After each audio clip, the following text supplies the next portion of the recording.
শ্রীমদ্ ভগবদ্ গীতা দশম অধ্যায়। ভগবান শ্রীকৃষ্ণ বলেছেন, সতত আমাতে আসক্তচিত্ত যে ভক্তেরা প্রেমসহ আমার ভজনা করেন, আমি তাদের বুদ্ধিযোগ প্রদান করি, যাতে তারা আমাকে প্রাপ্ত হন।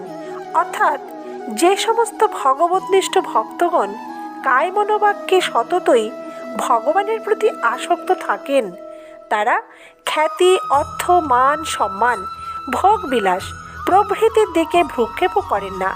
এমনকি তারা পারমার্থিক জ্ঞান, তত্ত্বজ্ঞান বা বৈরাগ্য অথবা অষ্টসিদ্ধি, নবনিধি, ব্রহ্মপদ বা কৈবল্য পদও তারা চান না।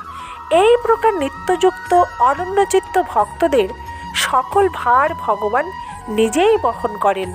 তাদের সকল প্রয়োজন ভগবান নিজেই মিটিয়ে থাকেন। ভগবান এই সকল ভক্তকে সম্যক জ্ঞান, ঐশ্বর্যরূপ বুদ্ধিযোগ প্রদান করে থাকেন।